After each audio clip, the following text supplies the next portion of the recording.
Hey, welcome to the show. Great show lineup for you today. We've got, here comes the chaplain. Oh, yeah, you know what I'm talking about when everybody's standing around out in the bay and all of a sudden we see the chaplain coming and suddenly we got to pipe down a bit. Today's no different. We got Chaplain Joe LaCognata, founder and president of Fire Rescue Support with us today. But more importantly, Joe serves us day to day, day in, day out as the Marion County Fire Rescue, the Ocala Fire Rescue, and the Florida State Fire College chaplain. So Joe's going to sit down with us, have a chat, talk to us about the role of the chaplain in all of the emergency services. So we look forward to a great conversation with Joe. You're tuned in to Yucked Up with your host, John Stone, a.k.a. Sarge, where we talk about how things can get all yucked up in seconds on any given call. This is where we reach out to the first responders who aren't reaching out for help and show them how to get the yuck off. That's right. We got the chaplains in the house with us today. Chaplain Joe LaCognata is with us from Fire Rescue Support. Chaplain, how you doing, sir? Doing really well. I'm really excited about the opportunity to speak with you. No, it is. We are blessed to have you here. And Fire Rescue Support, I mean, do us a favor and tell all our listeners a little bit about yourself, how you got into the chaplaincy, and then a little bit about Fire Rescue Support.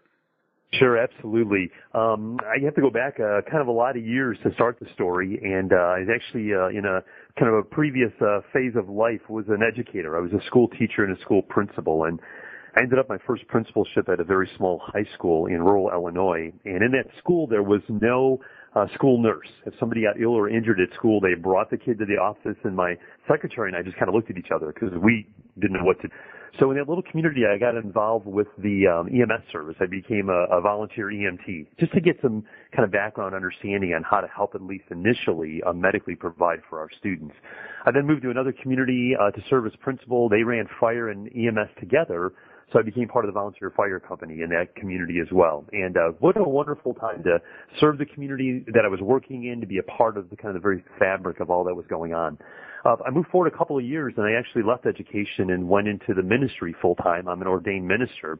And that's when I left being a first responder and became a chaplain for first responders, kind of marrying together this kind of exciting world of fire rescue and then a call to ministry. And that world of kind of passion and calling, the dot on the map, the intersection of that is for me is the chaplaincy.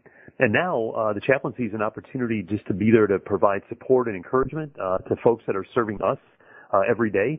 And Fire Rescue Support was born out of the need to have the time to do this more intentionally. As a full-time minister, trying to find a couple hours a week to kind of help out the fire department, the needs were just greater than that. And so I had the privilege in 2011 to start the nonprofit, to provide a way of funding what we're doing through grants, through donations, through teaching opportunities. But it allows me now in these days to do the chaplain's work full-time. And since my philosophy is that the chaplaincy is all about relationships, you need time to develop relationships.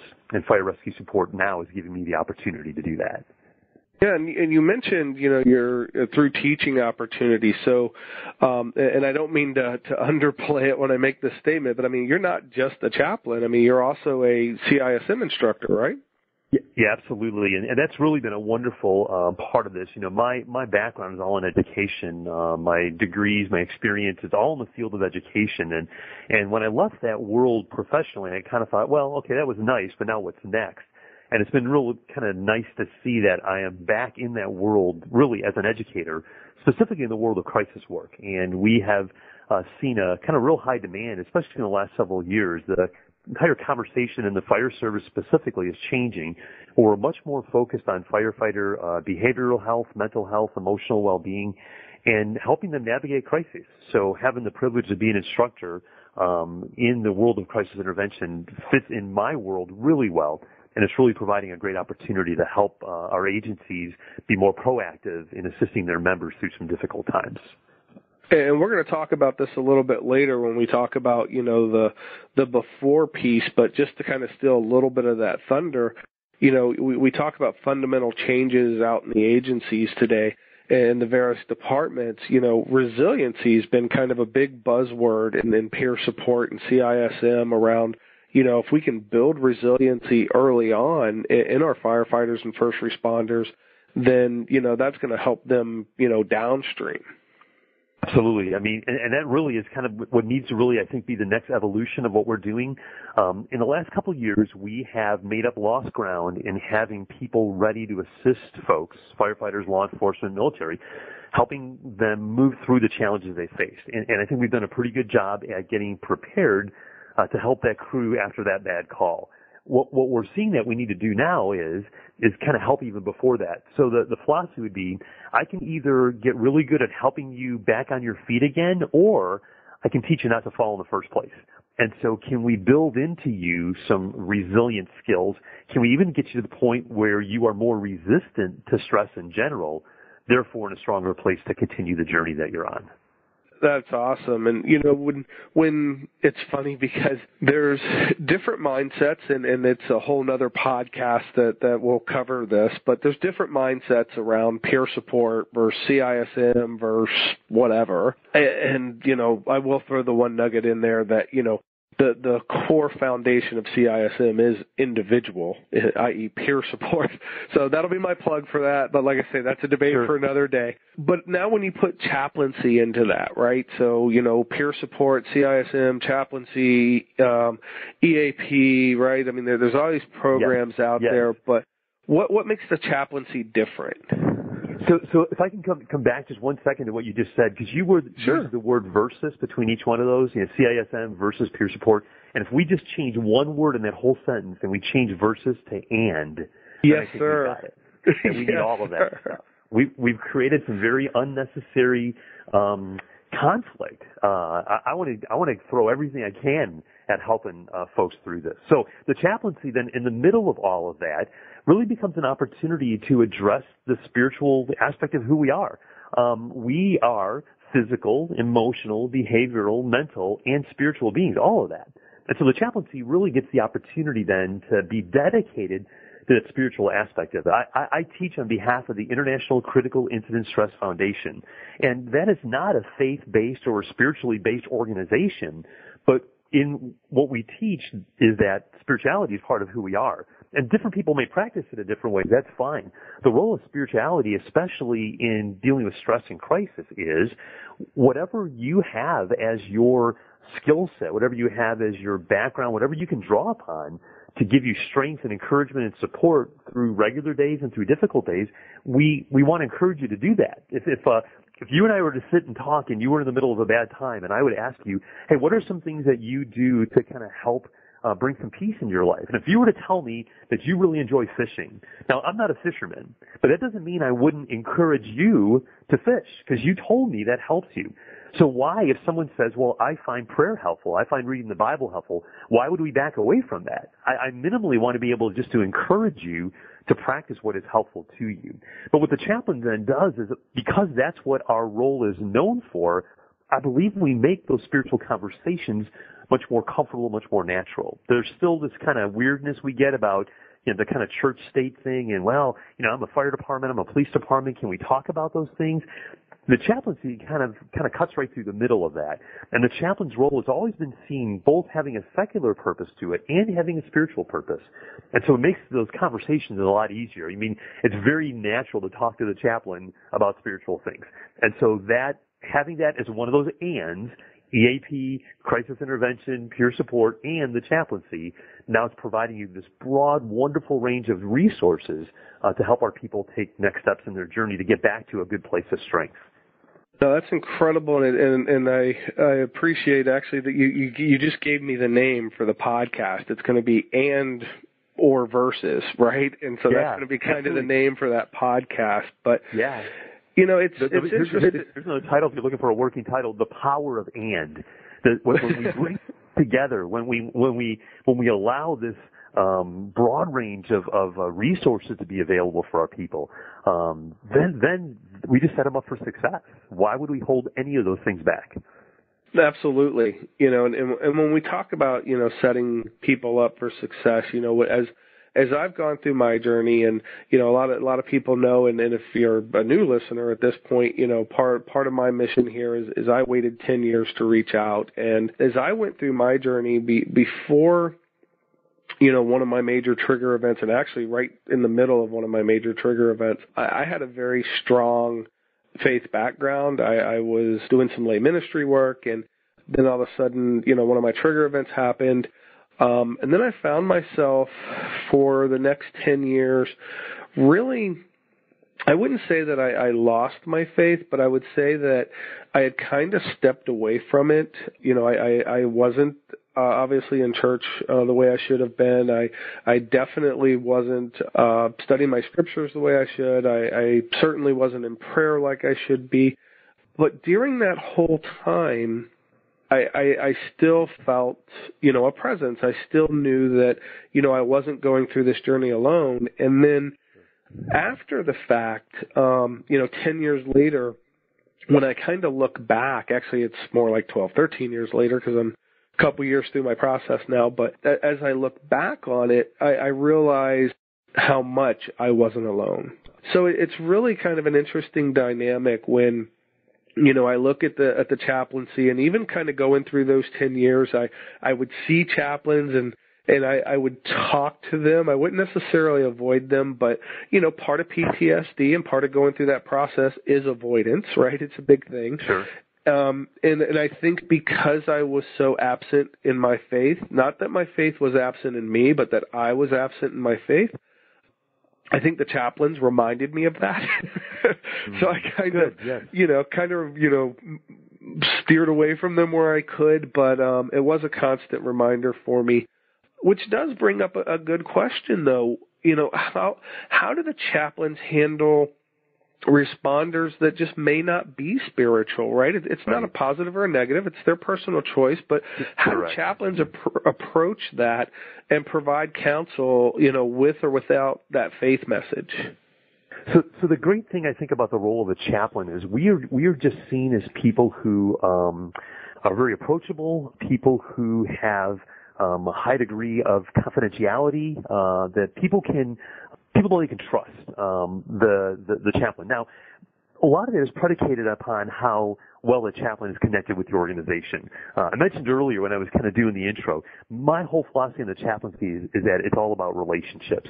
And my goal within the agencies that I serve is I want to get some time to know folks. Now, I serve agencies of, over 400 people, and so I'm not going to get to know everybody really well. But I also don't want the first time we shake hands to be in the middle of a crisis. So relationships becomes very important. And as you establish a reputation then in the agency that you are approachable, that you do hold confidence, then people are willing to come to you. So even initially just kind of somebody to talk to, in quotes, not even about spiritual things, the chaplain's got to set themselves up to be that person, to be that available and that approachable along the way. When it comes to spiritual things, though, for me, and I can just share real clearly my philosophy is that the chaplain takes the lead regarding spiritual conversations from the person that they're talking to. I do not believe that I want to interject spiritual things into a crisis if the person has not shown receptivity to spiritual things. That can be very volatile. That can be very damaging, very hurtful. Someone who's already struggling, already in a difficult, even a dark spot, and you bring up stuff about faith, about, well, just believe more or have more faith, or maybe this is God's will for you. Those are hurtful words for someone who doesn't have a context. They can be hurtful words for someone who is spiritually minded. So in general, I take the lead from the person that I'm working with. So if you and I are talking, and as we're kind of getting to know each other, and you're telling me about what you got going on, you, as you were just doing earlier, you might say, well, I haven't prayed for a while. Well, that's a big indication to me that the route of spirituality is something we can pursue. We can have those conversations. If I'm visiting in your home and there's a Bible on the table or a religious symbol on a wall somewhere, that tells me that those conversations would be appropriate. But until you would open up the door to that conversation, I'm going to very neutrally be an encourager, be a supporter, be someone who you can confide in. Because to interject spiritual things in the middle of a crisis can truly be very difficult for someone. And I want to have permission, if you will, before I begin that journey along the way. Do you have folks, I mean, you talked about, kind of being approachable and you don't want that first handshake to be, during a crisis event. I know obviously you get out and visit the stations and talk with the crews and the shifts. Do you have folks when you walk in that if you haven't met them, maybe they approach you and introduce themselves to you and kind of feel you out, hey, let's see what the chaplain's like kind of thing? Yeah, interesting, because the way it works in my agency is I get a chance to meet with the new hires during their orientation. So literally there would be no station I would ever walk into where they wouldn't know me already, because I've met everybody on their very first day with us or the first couple of weeks with us, and then have been able to develop those relationships from that point forward. But people are very open. I mean, I've had the privilege of serving the agency I serve here since 2009 and have built some great relationships with folks and have a good, strong, solid reputation among them. And so it's always, I'm always glad to see, and I'm always very well received when I get a chance to visit and connect with our folks. No, that's cool. And it's funny because it seems like in the last few shows, it seems like every show, somehow or another, the dining table comes up, the kitchen table Absolutely. comes up in the conversation. And it's literally been in every one of my shows, but I think it's because, obviously some of our fondest memories, or at least mine personally, as a person at home are around the table, and then indefinitely in the firehouse, around the table. And I can remember, our chaplain at my firehouse, who actually, married my wife and I, a number of years ago, and he would come in and he would actually sit down during dinner with us, whether he was eating or not. He'd come down and just kind of sit down at the dinner table with us there in the kitchen and listen to us talk, and maybe he'd get involved, or depending on what the conversation was, he'd just sit back and listen. But by the end of it, he was really good at, he'd know who your wife is, he'd know who your kids are, and we were a small, tight house, and he was just really good at that kind of a thing. And so I always remember, sitting down at the table and Chaplain being there, at least once or twice a month, you'd see him, hanging out with us. And then when the time came that you needed to go talk to the chaplain, well, he was just another guy sitting across the table from you. And that's what has to be established, I believe, for the chaplaincy to be effective then. And that all comes back to the chaplain has to have time to do that then. So the typical chaplain in the fire service or law enforcement is really the kind of one of the pastors in the community. Often it's the pastor at the church where the chief goes. That's kind of how they get connected. But it's a pastor in the community who's got a heart for first responders. They want to serve, and so they commit to doing this. But they're also shepherding their church full time. And the amount of time they have left over for the fire service or for law enforcement is really very limited. That's where I was at. That's where this desire, that's where fire rescue support was born from, was the sense that there's just too much more to do. I need more time. And it was a beautiful partnership with my church, and they've slowly released me to get more and more time to build relationships. And so now I've had the privilege, as you were married by your chaplain, I've had the privilege of doing many, many weddings, doing family funerals, being around at births of children. I mean, it's amazing. But it all comes back to having the time to build relationships. And I guess building those relationships, that comes back to kind of where we were in the top of the show, where we were talking about the before, during, and after a call, right? And I was out on your website and was reading a little bit about that. And so obviously some of the building resilience, that type of and building relationships and all of those things happen kind of before the calls, obviously. Right. But what does before, during, and after the call mean? Yeah. For us, what it really means organizationally is those three simple words really describe everything that we do. And so we talked a lot about before, about how we're connecting, building relationships, being approachable, et cetera, doing some training. During the call then is when we have a chance really to help our folks by taking care of victims, by helping support victims in the middle of that. Your typical firefighter, your typical law enforcement officer, they do their jobs great, but they feel like they don't do a good job at caring for the people that are around them. And that's just not true. They do a wonderful job of showing compassion, showing care, of showing concern, but they also have work that they have to do. And so what the chaplain is able to do that is of a huge benefit to the firefighter, to the law enforcement officer, is spend time with victims. If we're at a house fire, we're going to be there for a couple of hours, and firefighters have got a lot going on during a house fire. The chaplain can be with the family, just ministering to them, spending time with them, helping them kind of reorganize their thoughts and make some plans about what they need to do next. So that kind of the during the call thing is when the chaplain able to do great help for the first responder by kind of taking a load off their shoulders, which is caring for the victim there. The other big thing I think the chaplain does during the call is just be there as a presence. Just be there as when they look over and see the chaplain there. Not that everything's all of a sudden going to magically get better, but God's a little bit closer. Someone who cares is a little bit closer. Someone I can talk to is a little bit closer. We go back and I'm old enough, and I'm not sure if you are for sure or not, but when I ask people to think about a chaplain, the image that comes to mind is Father Mulcahy from the television show MASH. Absolutely. Do you fit in that demographic? constant calm. Yeah, that constant calm. Okay. So no, it's funny. I used to use that image with our new hire class, but the 18, 20-year-olds don't know who that is anymore. So that doesn't communicate very well. But that's what Father Mulcahy did. He provided a sense of peace and calm in the middle of the battle, in the middle of the blood and guts. But there's just something about the chaplain being there. So that's what we're able to do during the call.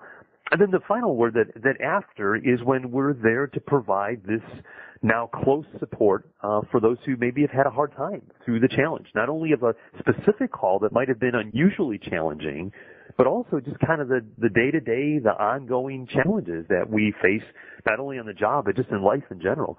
And though there are times certainly where the call demands our response, anytime something happens with a child, particularly horrific traffic fatalities, those kind of things, but just also sometimes even more mundane calls just kind of sit a little more deeply in our gut. And the chance for someone to be there to talk to, we've got the training and the skill then to help them through crises. That's what we focus on then after the call, to give them that sense of being that resource that we were talking about earlier. Yeah, and you bring up an interesting point about, the chaplain being there during the call and kind of a different role in a way than what some people would think, right? Because some people, may think, well, if the chaplain's there during the call, he's trying to help the first responders through peer support or CISM, and we all understand that, that's not the time for that. But it's interesting the role that you do play with helping with victims. Additionally, then, and I want, some of our listeners to kind of pay attention to, if you're a peer support person, if you're a chaplain, if you're a CISM individual, and you're involved in that call, if you're helping victims, and right, that, you may not be as effective as you thought you were going to be after the call. So it's exactly really... Right. Yes. So that's a really great point to make, and we really do stress that in the middle of the training that we do. And especially, again, back in my agency, I do have the opportunity to respond. I have the time available to do that. And, real brief example, years and years ago, though, but we had a fatal house fire, and 5 children were killed. It was horrible. It was overwhelming. I was there on scene as chaplain, but when it came time to do diffusings and debriefings and some peer support afterwards, I sat in the group, not as a leader, not as a facilitator, not one helping through the process. I needed to go through the process myself as well, because I was part of that call. And so I really appreciate you bringing up that distinction. Yeah, no, and I think it's important that, the name of the show, and everybody gets the idea, right? Yucked up, and life gets real yucked up out there. And for those that heard us episode 1, I'll throw Christine under the bus again. That I got that name from a CISM instructor who was talking about that very thing. That as peer support people, we take other people's yuck on, and we got to be able to get that yuck off. And I was like, yucked up. That sounds like a really cool show. Yeah. But anyway. I digress. But no, it's important that, as folks go through, as our first responders, our folks in our dispatch centers and our police and fire and EMS, as they go through whatever levels of peer support training they're going through, if they've done that peer support training, they need to understand that, when you're involved on that scene, as much as you want to help and lead your brothers and sisters through that crisis after the fact, you need that help just as much. No, that's a really important, distinction there. And I'll tell you, I love the chaplaincy program, and as you and I talked, before the show, I'm going to follow up and get some interest in that. Speaking of interest, if our listeners want to reach out to yourself or to fire support or fire rescue support and get more information, where do they find that information? Yeah, so the easiest place really is through our website, firerescuesupport.com. And you can just find out kind of more about who we are and kind of a little bit out of the background, people that are involved, as well as upcoming training events. We put out a monthly newsletter that you can find online. But yeah, that'd be the best place you can get all of our contact information there. It's firerescuesupport.com. We have a page on Facebook that you can find us at as well. It's the same thing. It's facebook.com/firerescuesupport. Those are just great ways to stay in touch with us. And Chaplain, I get to put you on the spot now. All my guests, when they come on, they get to share a word and why that word is important to themselves and or our listeners. So take a moment and share your word with us and why that's important. Sure. Yeah. So my word is intentional. The idea of doing things on purpose. For me, some of that is just as I continue to get older, and you just want to make sure you're using your time well.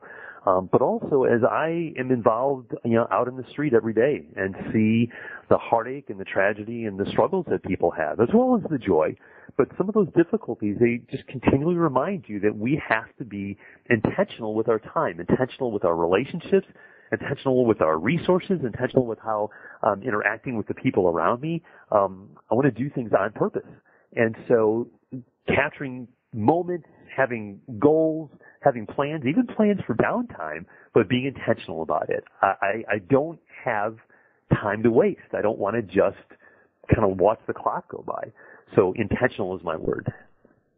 That is awesome. And Chaplain, it has been just a blessing to have you on the show today. We hope that you'll take an open invitation to come back some other time and sit down and chat with us more, and we'll get more specific. Really appreciate the opportunity to be on. It's been great.